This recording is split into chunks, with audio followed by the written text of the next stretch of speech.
시간에 다시 한번 여러분들하고 인사합니다. 믿음의 능력이 있습니다.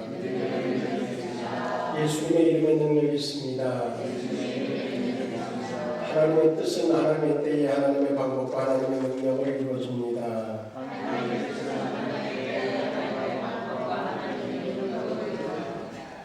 이 사실을 믿는 사람이 바로 우리 생수가족인 줄 믿습니다.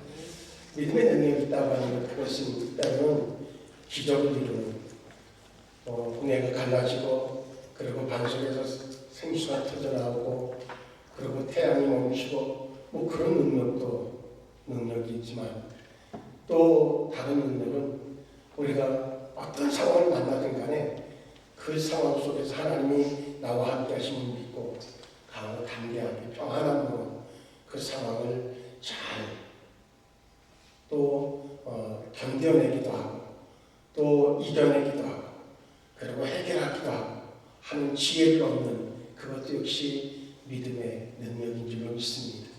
근데 거기에 우리가 꼭 잊지 말아야 될 것이 있는데, 뭔가 하면 예수 그리스도의 이름의 능력이 있다고 하는 사실을 믿는 겁니다.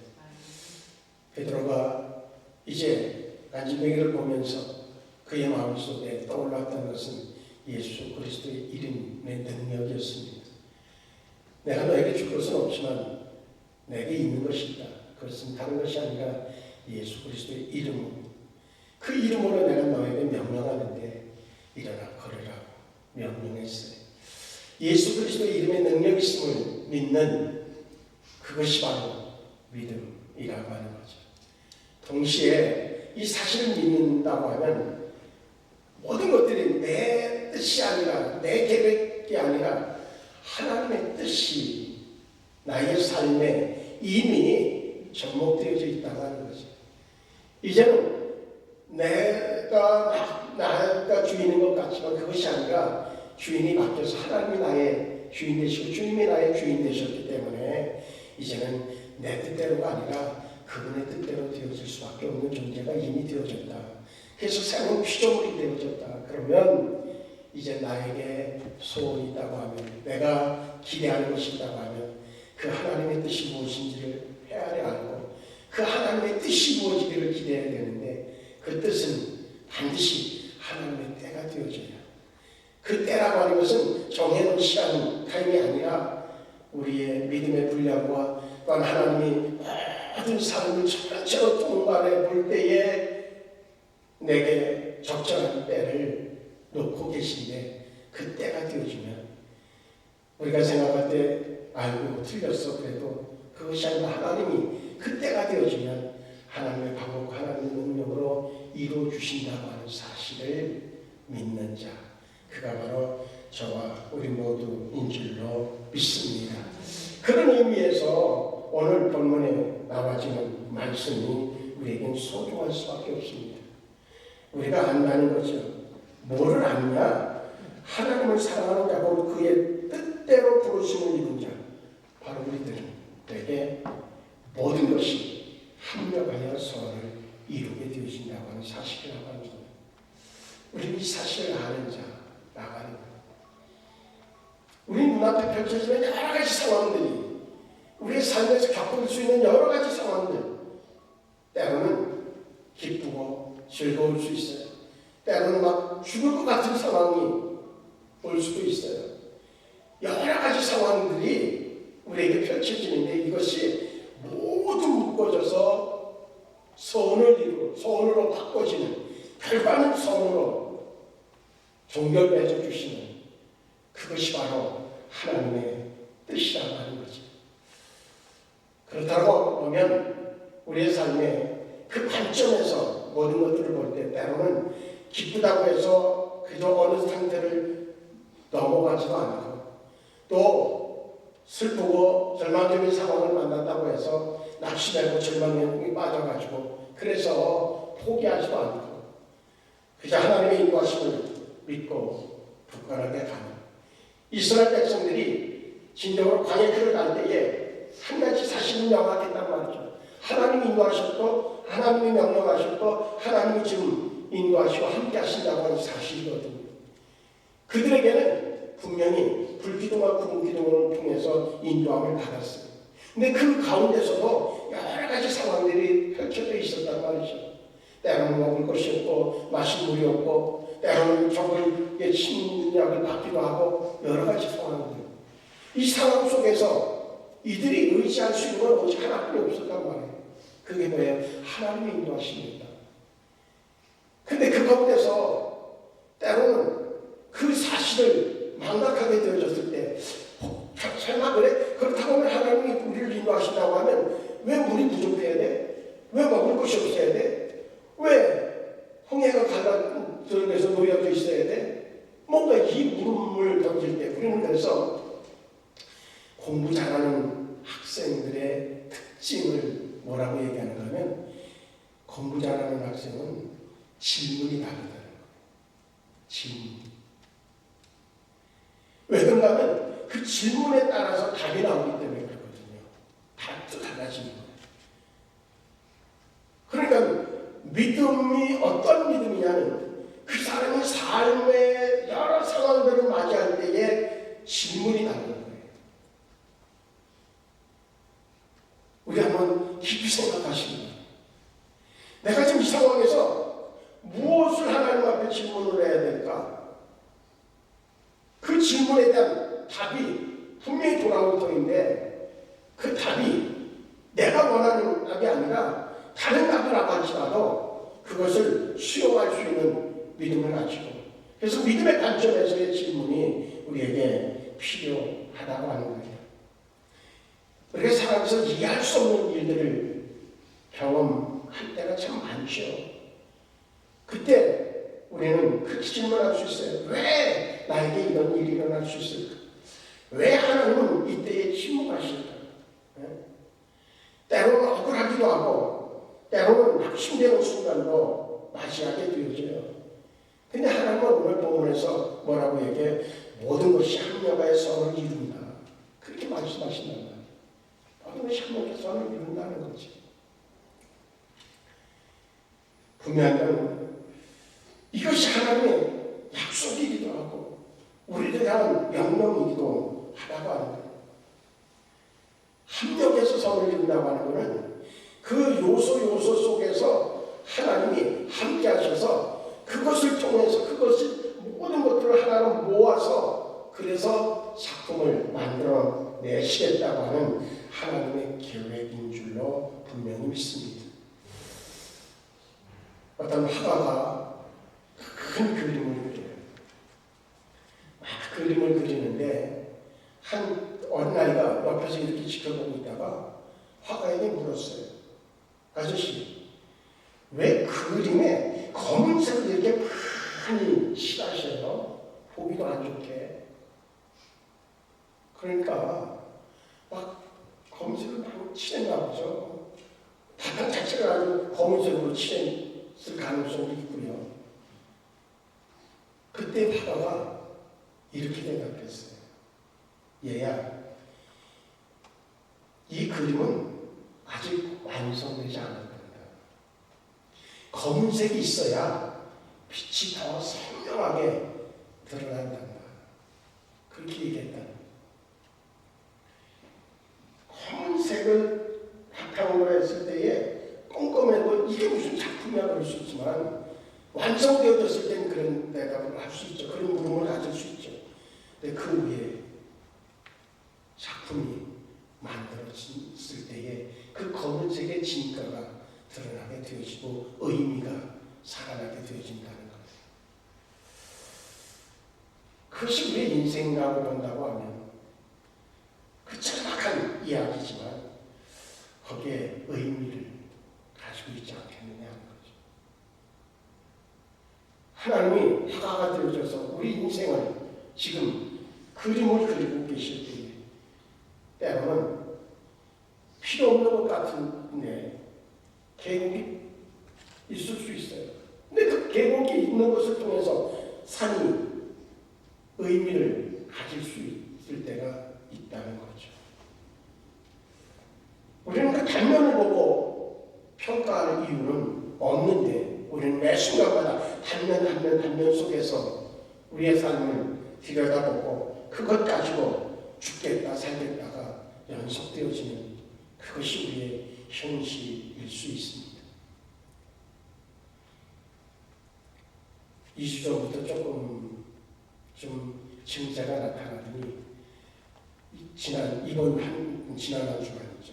한 주간에 급작스럽게 막 호흡이 안 되고 막 급해지는데 당황스럽다. 야, 그건 어떻게 되는 거지? 그래.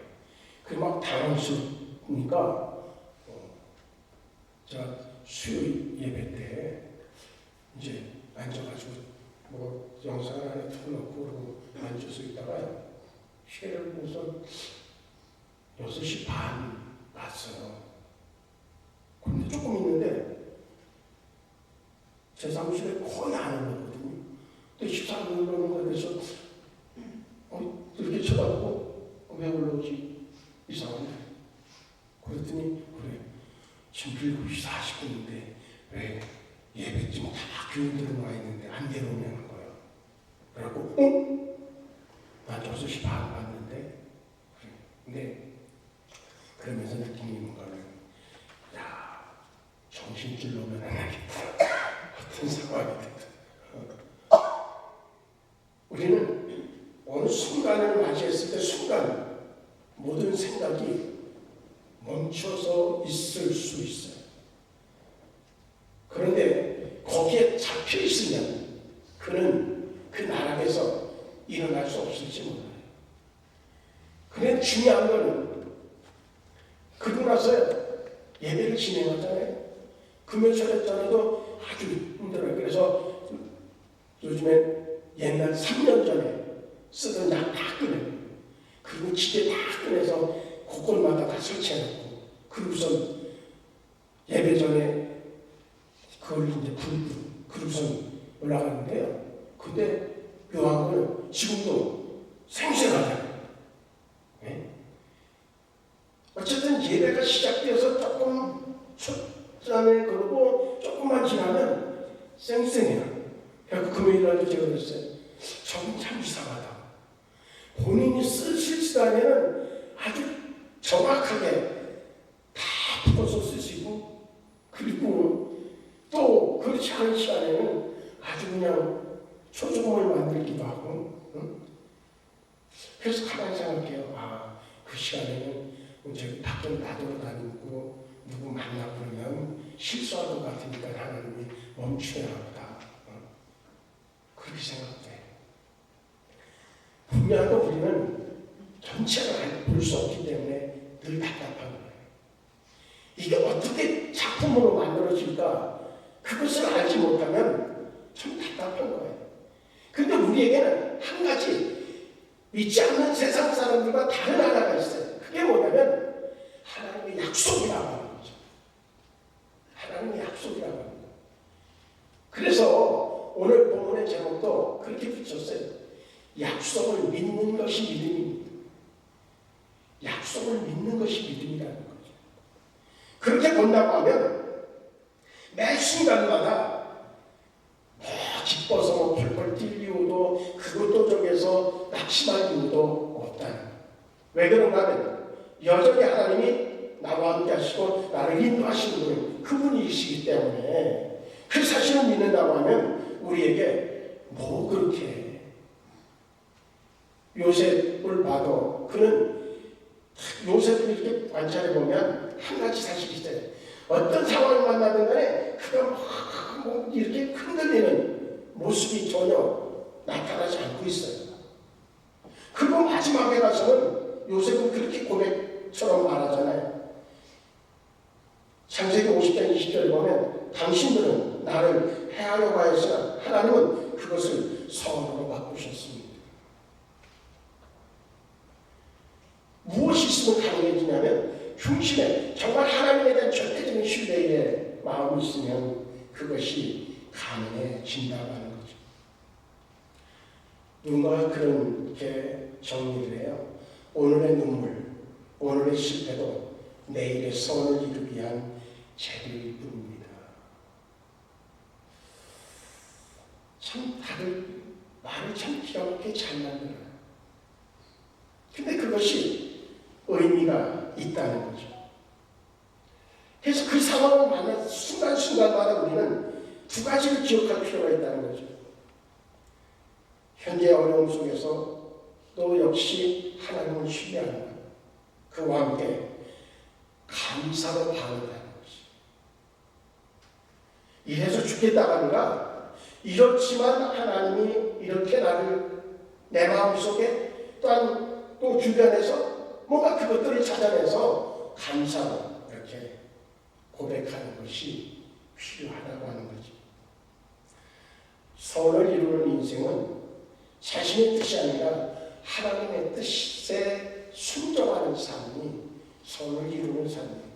여기서 합력해서 선을 이루겠다는 이 선은 우리가 원하는 대로 되어진다고 하는 얘기가 아니라 행복하고 건강하고 이것이 아니라 하나님의 계획이 성취되어지는 그것이 이 본문에서 얘기하는 선이라고 하는 거예요.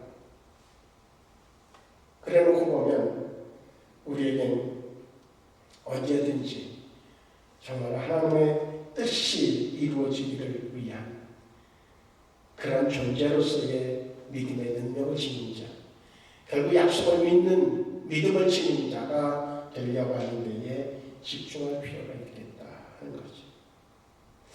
의인은 고난이 없는 자가 아니라 그 고난을 이긴 자가 의인입니다. 그래서 시편 34편 19절의 말씀으로 뭐라고 얘기해요? 의인은 고난이 많으나 그 다음에 얘기가 여호와께서 그의 모든 고난에서 건지시는도다. 그렇게 말씀해요. 고난 때문에 패망하지 않고 도리어 고난을 통해서 합력의 선을 이루시는 하나님의 역사와 반전 드라마를 체험한 그 주인공이 바로 승리자, 성공자라고 하는 거예요. 그래서 기독교 신앙을요, 이분법으로 해석해서 권선징악으로 인과응보라고 하는 그러한 구조로 이해하면 그는 실패하는 거예요. 잘 믿었는데도 고난을 당할 수 있어요. 세상의 논리는 뭐예요? 어려움을 만나면 저 사람이 뭔가 죄를 져서 그런 거예요. 죄의 결과야. 그렇게 보죠.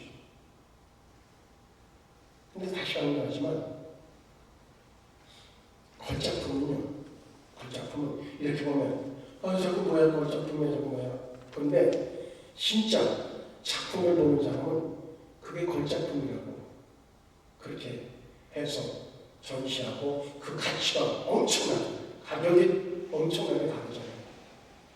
요즘에 원래 얼핏 짧게 봐서 그런데 오늘 프로에 보니까 이렇게 수염도 이렇게 있고 그리고 이렇게 그리는 부부에 대해서 요즘에 드라마, 텔레비에서 뭐 해주는 프로가 있더라고요. 그분이 그리는 그림은 걸작품이래요. 근데 이게 서장이고 하는 거다. 이게 가격이 얼마나 갈 것 같으냐고, 얼마짜리 돼요? 근데 가격을 매길 수 없대요. 그러니까 부는 게 금인 거예요. 그분이 만드는 그림들을.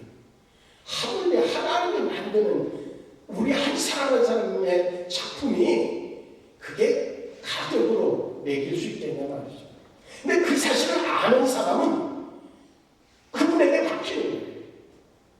그 하나님에게 맡기는 거예요. 그 작품을, 내 인생의 작품을 하나님 맡아서 한번 만들어주세요. 어차피 그분이 만드셨기 때문에, 지으셨기 때문에 그분의 계획이 있단 말이죠. 근데 그렇지 않고 자기가 더 잘할 수 있다라고 하는 것은 착각이고 교만일 수밖에 없다는 거예요. 그래서 고난은 우리에게 유익이 되어진다고 하는 얘기를 수없이 듣는데 그것에 대해서 인정할 수 없는 사람들이 대부분이죠. 근데 믿음의 눈이 열려지면 그것을 인정하게 되죠. 고난이 주는 유익. 고난은 결과적으로 보면 하나님이 계획하신 그 뜻을 이루고 하나님이 영광 받으시고 하나님이 주시고자 원하는 축복을 만들기 위한 밑그림이, 아까도 화가가 검은색을 먼저 잘 칠해놓고 그러고서 거기에 뭔가 색을 입혀서 작품을 만드는 것처럼 고난은 하나님이 우리의 작품을, 삶의 작품을 만들 때에 축복과 영광을 위한 밑그림, 밑작업이 바로 고난일 수 있다. 요셉 한 사람을 봐도 그렇잖아요. 그의 그 밑바탕의 밑작업은 고난이라고 하는 단어가 딱 맞아요. 근데 그 위에다가 하나님이 그것을 순종하고 그리고 인정하고 그리고 하나님을 신뢰하고 그랬을 때에 그 위에 얹어놓은 작품들이 기가 막힌 작품이 되어졌다고 하는 거죠. 그래서 고난은 유익일 수밖에 없는 것이 밑작업이기 때문이라고 하는 사실입니다. 동시에 고난은 우리의 신앙을 견고하게 만들기도 합니다. 고난 속에서 주님을 바라보는 사람, 고난의 문제를 믿음의 관점으로 해석하는 사람은 단단해집니다. 우리 각자가 정말 경험했던 바일 수 있습니다. 14세기에 창궐했던 그런 흑사병, 페스트라고 하는 흑사병이 있어서 그저 한 100회 이상 그것이 계속 그 유럽을 휩쓸고, 그래서 영국 사회가 아주 그냥 어둠에 처해 있을 그때에 다 자가격리가 되어줄 수밖에 없었죠. 그때에 셰익스피어의 로미오와 줄리엣이라고 하는 작품이 만들어졌다는 거죠. 중요한 건 그렇게 어둠 속이기 때문에 아무것도 할 수 없는 것이 아니라 거기에서 진짜 어떤 걸작품이 나와질 수 있다고 하는 거예요. 기독교의 역사를 보면 우리는 그것을 열심히 알 수가 있습니다. 기독교의 찬란한 문화, 찬란한 역사는 핍박과 순교의 시기에 이루어졌습니다. 신앙의 진수가 핍박과 순교의 그 현장에서 신앙이 무엇인가가 명확하게 드러났던 것을 우리는 기독교의 역사 속에서 찾아볼 수 있거든요. 진정으로 고난 속에서 우리는 더 단단해지는 경험을 할 수 있다고 하는 겁니다. 그리고 진짜 고난을 만난 사람에게 분명히 소망이 무엇인가가 명확해집니다. 믿음을 그때 가지고 있는 사람에게 분명히 아주 깜깜한데 신라처럼 비춰지는 햇빛이 그 안으로 투영되어졌을 때에 그 신비감이 있고, 그리고 그 가치를 아는 것처럼 분명한 것은 고난 속에서 하나님과 교제하고 하나님의 말씀을 묵상하고 그 가운데 하나님과 영적으로 대화하는 그 대화 속에서 진정한 소망이 싹트게 되어지고 그 소망이 그들의 심령을 파고들게 되어진다고 하는 겁니다. 틀림없는 사실은 우리에게 그 과정들을 겪어나간 사람들, 그것이 분명히 가치가 없다고 얘기할 수 있겠느냐는 거죠. 우리는 성경에서 인물 한 사람을 우리는 잘 알고 있습니다. 그 사람이 누구냐면 바울이라고 하는 사람이죠. 사도 바울은 환난을 통해서 인내를 배우고 그 인내를 통해서 그는 연단되어지고 그 연단을 통해서 그는 진정한 소망을 갖게 되어졌음을 고백하는 것을 우리는 듣게 되죠.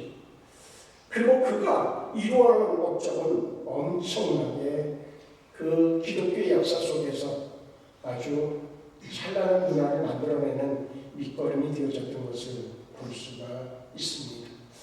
동시에 고난은요, 자기 자신을 돌아보면서 자기의 삶을 전환시키는 기회도 되어집니다.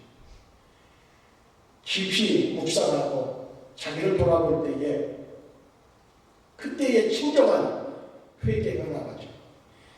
우리는 회개 그러면 꼭 잘못한 것에 대해서 뉘우치는 것을 회개로 생각하잖아요. 그런데 살아오는데 누구에게도 해를 끼치지 않았고 그리고 양심에 꺼리끼는 일을 하지 않았음에도 불구하고 고난을 만났을 때에 자기의 삶을 돌아보면 그러면 한 가지 발견되어지는 것이 있어요.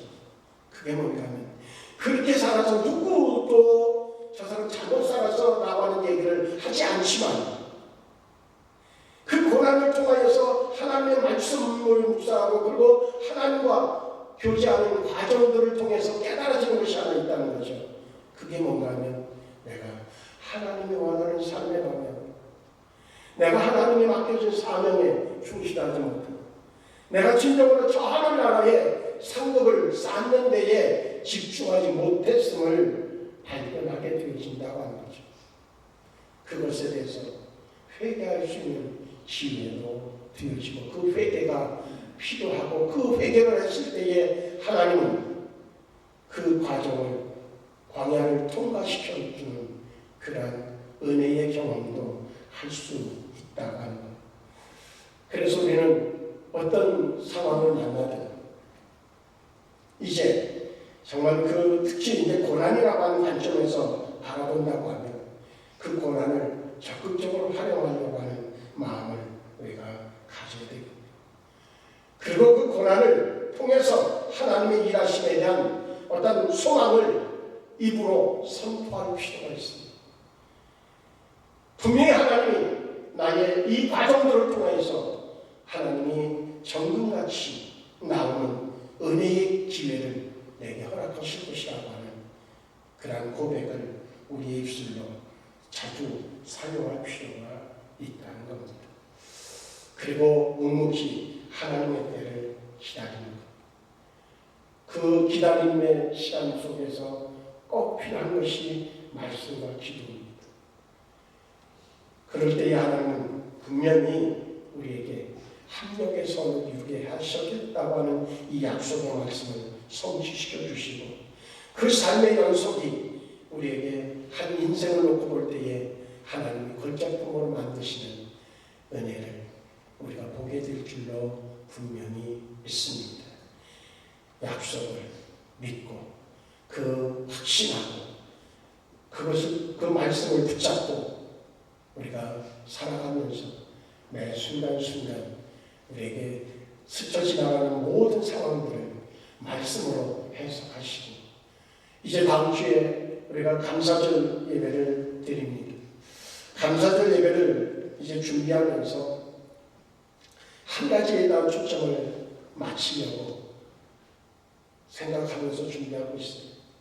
그게 뭔가면 내가 어떤 안경을 쓰고 나의 삶을 바라봐야 되는지에 대한 관점입니다. 분명한 것은 안경 색깔에 따라서 세상은 다르게 보여집니다. 감사는 바로 안경을 어떤 안경을 믿음의 안경으로 쓴 사람만이 할 수 있는 유일한 고백이 감사일 수 있습니다.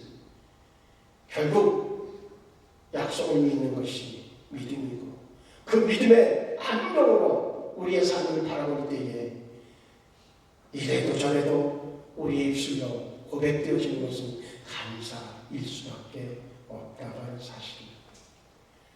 제가 지금도 그래서 이 시간에도 감사하고 있잖아요. 이렇게 설교를 마칠 수 있는 또록 기침이 안 나게 하고 호흡이 이렇게 들어갈 수 있도록 하시니 얼마나 감사합니다. 아무쪼록 저와 우리 모두에게 하나님이 모든 것들을 합력하셔 서로 이루시는 그 은혜를 늘 경험하고 마지막 순간에 확실하게 고백하고 하나님 품에 안기는 우리 모두가 되어지기를 주의 이름으로 축복합니다. 기도하시겠습니다. 좋으신 하나님, 하나님만이 나의 주인이시기를 원합니다. 그 어느 것도 내 마음을 빼앗고 나의 인생을 좌우하는 그 어떤 존재도 존재하지 않기를 원합니다. 그 가운데서 하나님이 나의 삶을 인도하실 때에 순간순간마다 의미가 있는 줄 알고 그 의미가 무엇일까 바라보고 그리고 감사로 이어져가는 우리의 삶이 되게 하여 주시옵소서. 예수님의 이름으로 기도하옵나이다.